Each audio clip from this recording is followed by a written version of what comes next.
Anglers, welcome back to another episode of Kayak Friendly Waters. I'm your host, Kurt Smits. We're talking about the Great Miami River in Ohio, in southwest Ohio.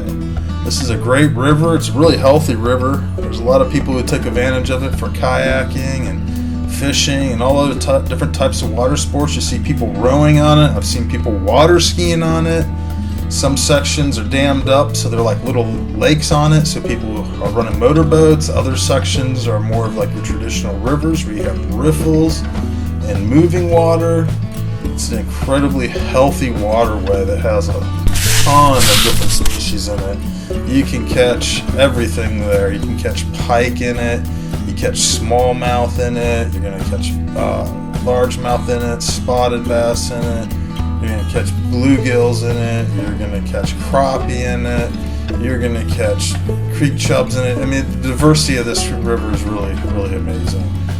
It's actually one of the cleanest rivers in Ohio, too, which is kind of a nice thing. It's really bounced back from all the industry over the years. And as a matter of fact, you can read some articles that the EPA has put out about how well this river's bounced back from the amount of pollution that it had in it in the 1950s. This river is 160 miles long. It starts at Indian Lake and ends in the Ohio River west of Cincinnati, Ohio. There's definitely some shallow sections in it. Even though some sections are dammed up, most of the river is a river where you'll have to pop your Mirage drive out if you're in a Hobie and bust the paddle out here and there. But most of the time you can find depths anywhere from 2 feet to you can find holes that are 25 feet deep on the river in places. It's a really interesting river. It's got a lot of history. There's a lot of towns along the river.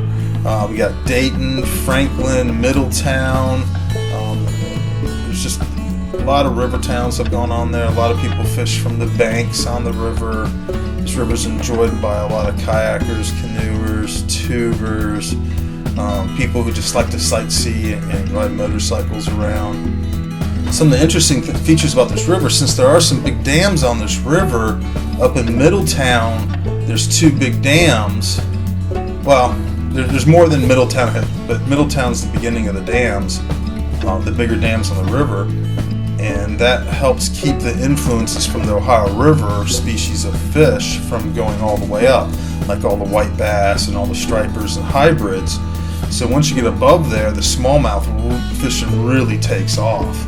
And as you go farther up north, then you can start running into pike and some other colder water species. So it's a really interesting river in that it changes dramatically over its length and there's different species that you'll run into. And it's a really popular river as well. It gets a lot of pressure, but always seems to keep on ticking.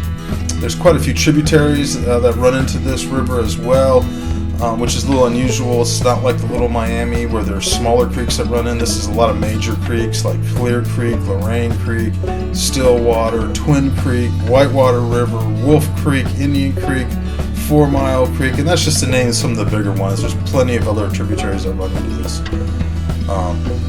this river, being the Great Miami, and there's a lot of interesting places to fish on it.